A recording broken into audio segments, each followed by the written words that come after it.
Hola, buenos días, profe. Este es el trabajo 3.2.1 del técnico de programación de software de SENA.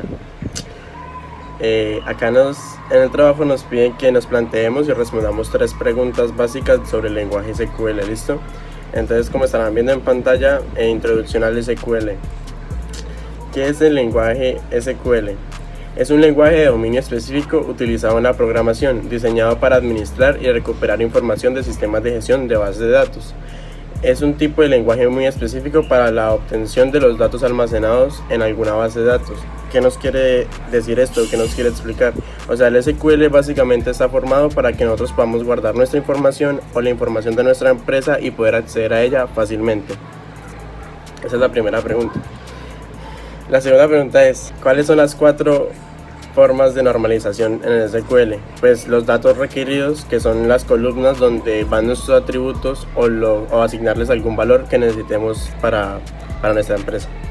La comprobación de validez son las tablas que deben contener solo los datos correspondientes en la relación definida por cada tabla. Ese nos quiere decir que es lo que es cada usuario. Digamos, tengo 10 usuarios, tengo que tener 10 tablas para almacenar los diferentes datos de los 10 usuarios para no confundirme. La tercera es integridades de entidad y referencial. La primera asegura que las claves primarias posean un valor único para cada tupla. Y la segunda es que las claves principales y las externas mantengan su integridad. Eso nos quiere explicar, o sea, que cada usuario puede registrarse o puede tener sus archivos guardados sin miedo a que sean robados o de nuestra empresa. Y las reglas de integridad es la regla de la integralización de los datos, es decir, la correspondencia pulsable de los datos con la realidad. O sea que vamos a almacenar los datos y pues vamos a ver según con lo que nos diga el usuario si los datos son reales o si nos está mintiendo alguna fecha, si nosotros lo sabemos, ¿sí me entiende? Listo, entonces la tercera pregunta es ¿qué es un diseño relacional en bases de datos?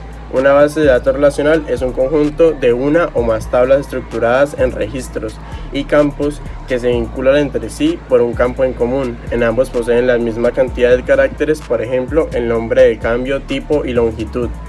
Esto nos explica que sí, que cada tabla o cada registro tiene cada usuario tiene su propia tabla y su propio registro para nosotros tener en cuenta en nuestra base de datos qué cumple el usuario o qué nos falta del usuario si quisiera registrarse en nuestra empresa. Muchas gracias, profe.